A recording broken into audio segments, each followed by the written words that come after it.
Hey everyone, this is Dr. Brasfield with OptiZoom.com, where you can find and order everything you need for your optometric practice in one place. It's that easy.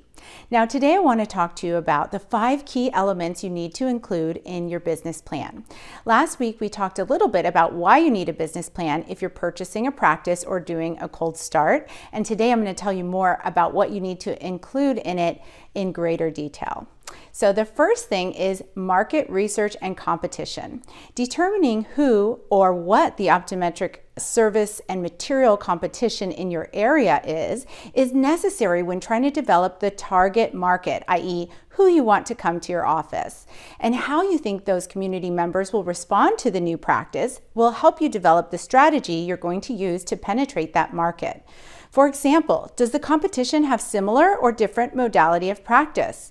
If the office down the road is a Medicaid office, for example, but you want to set up a high-end boutique, you're probably not going to be competing for the same clientele. Also, the market size of the target market is a determining factor in potential success. For example, if there are 3,000 people in a town with 1 OD versus a town of 30,000 with 1 OD, that makes a huge difference in the amount of potential patients you can capture. Once the target market segment is defined, analysis of that segment is needed, which means basically how are they going to use the optometric services and materials that you're going to offer? What is the return per unit of service or product sold? When the potential target market is identified, you also need to determine how much of that market share penetration is needed for you to succeed. Number 2 is the service delivery plan. That defines how the practice will function and determines basically how you want to practice. Examples of things to be covered under this heading are hours and days of service, how you're going to deliver the services and materials, which professional services you're going to offer, how long it's going to take to turn around the products, the convenience of the delivery, and what makes your practice special, as well as the floor plan or office design. Next up in your business plan is the marketing plan. Now this is going to serve as the foundation for development and subsequent growth of the business.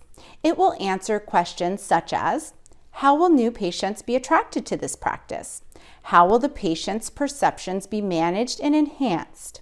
How will insurance panel membership be obtained, and which insurance companies will you partner with?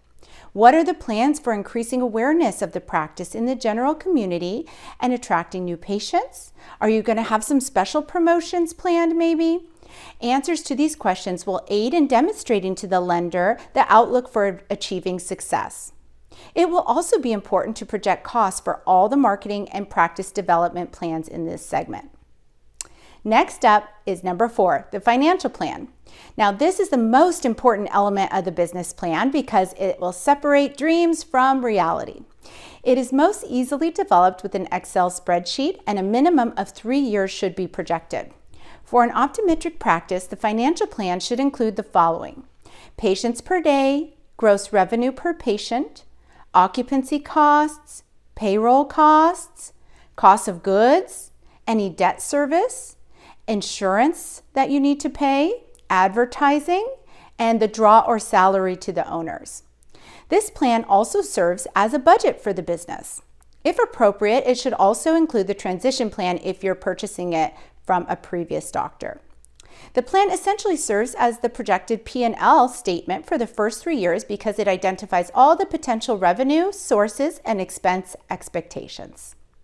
Last but not least, we have the financing plan. This is really important because it identifies sources of funding for the practice, including bank financing, SBA loans, savings that you might have, family, or contributions from partners.